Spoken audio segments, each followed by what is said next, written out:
Oi pessoal, estou aqui para colaborar para o projeto 40 Discursivas. Meu nome é Luana Lourenço, sou dona do canal Escreva e Apareça. Tenho experiência há 18 anos e aí vou falar de uma experiência como corretora de redações, de alguns equívocos que eu percebo, principalmente no aspecto de interpretação, para que eu primeiro interprete para depois colocar isso no papel. Primeira coisa, vou falar de aspectos básicos, como a questão do aspecto visual. Conta.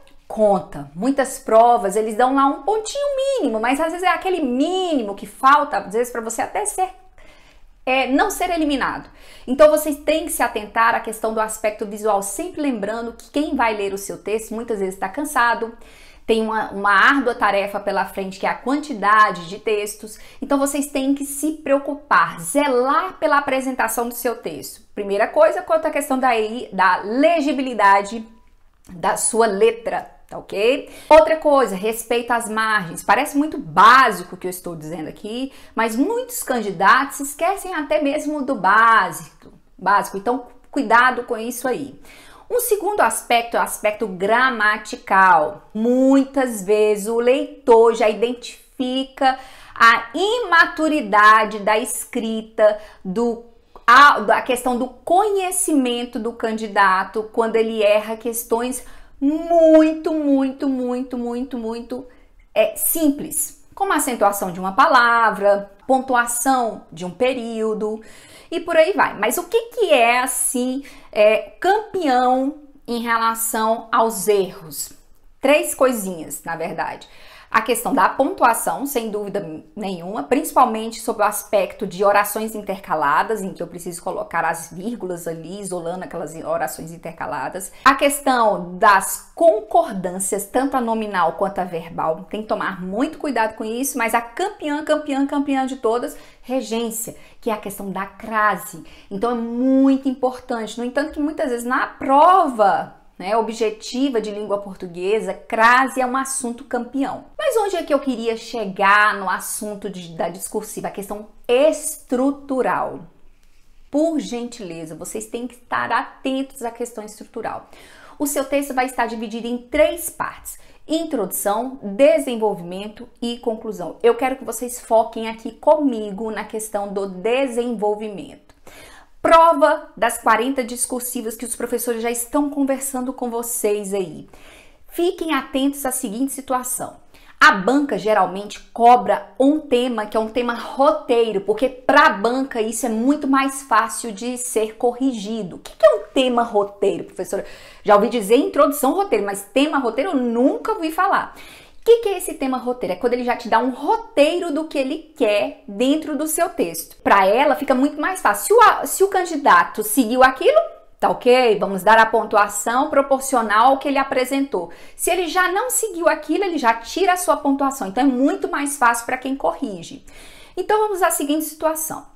Introdução, desenvolvimento. Prestem bem atenção. Eu tenho um parágrafo para a introdução e um parágrafo para a conclusão, mas a quantidade de parágrafos para o desenvolvimento depende do que ele quer e do que ele me apresenta lá como roteiro. Primeira situação, pode ser que ele te dê um texto motivador e desse texto motivador você tem que tirar as informações do texto. Se você tirou 3 informações que ele quer que você traga, na verdade você vai ter 3 parágrafos de desenvolvimento. O ideal é que seja isso para trazer até uma certa organização e a banca bate o olho e visualiza, já que você está tratando sobre aqueles aspectos. Ou uma segunda opção, ele já imediatamente faz isso aqui, ó. Ele dá o texto motivador, ele faz isso aqui. Aborde necessariamente em seu texto os seguintes aspectos, 2 pontos. Aí ele traz lá os marcadores, que geralmente são aquelas bolinhas em negrito. Se eu tenho 3 bolinhas, eu tenho 3 parágrafos de desenvolvimento. Se eu tenho 2 bolinhas, eu tenho 2 parágrafos de desenvolvimento e assim por diante. Se eu tenho 4, gente, geralmente um assunto dá para se envolver no outro muitas vezes, tá ok? Depende.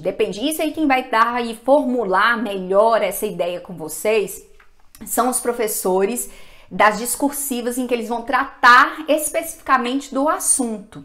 Mas vocês têm de estar atento a isso, tá ok? Porque isso facilita a vida da banca. Vamos comigo nesse seguinte aspecto aqui. Olha essa prova do Sebrasp, que foi do TCE do Paraná, Ele traz um texto, na questão 2, né? Ele traz um texto e aí ele traz o seguinte, justamente o que eu citei aqui. Considerando que o texto acima, transcrito, tem caráter exclusivamente motivador, isso quer dizer que você não pode utilizar, é outra dica aí que eu dou para vocês. Redija um texto dissertativo acerca de gestão pública e governança. Ao elaborar seu texto, aponte. Tá vendo aí os marcadores? Aqui são setinhas. Então, olha lá. As diferentes abordagens doutrinárias de governança. Ele coloca até a pontuação aí. Outro, a relação entre governança e accountability. Outra, os princípios de governança da nova administração na gestão pública. Ela vai ter 3 parágrafos. Geralmente você vai desenvolver cada um desses aspectos em um parágrafo. Só que o grande problema, por favor, um cuidado aí. Qual é o grande problema nos candidatos hoje? Eles não conseguem ligar as ideias. E isso, quando o aluno consegue, o candidato consegue ligar essas ideias, ele mostra para a banca que ele consegue fazer a conexão desses conteúdos.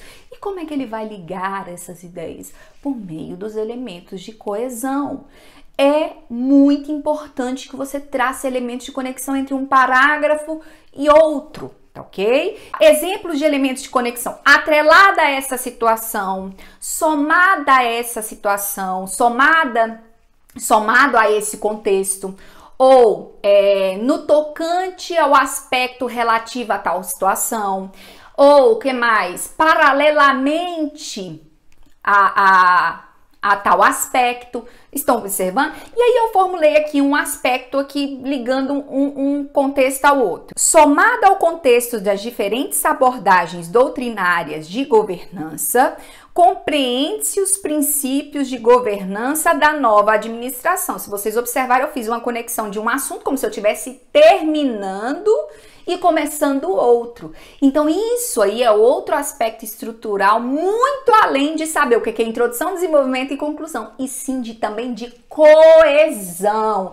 entre as partes do meu texto, que faz toda a diferença, tá ok? Pessoal, acredito que aqui vocês conseguem seguir um pouquinho dessas dicas que eu dei em relação a questões discursivas aí para vocês. Eu desejo sorte, mas vai um recado básico. Não existe o bom escritor sem o empenho na escrita. É necessário treinar. Se você tem um problema com a dissertação e é um problema lá da base, você pode acessar o meu canal, que chama-se Escreva e Apareça. Lá tem um vídeo que eu gravei para o Enem, mas que serve também para concurso público e que se chama Modelo de Redação Nota 1000. Lá eu dou toda a estrutura dissertativa que eu tenho certeza que vai contribuir e muito para a sua vida. Grande abraço!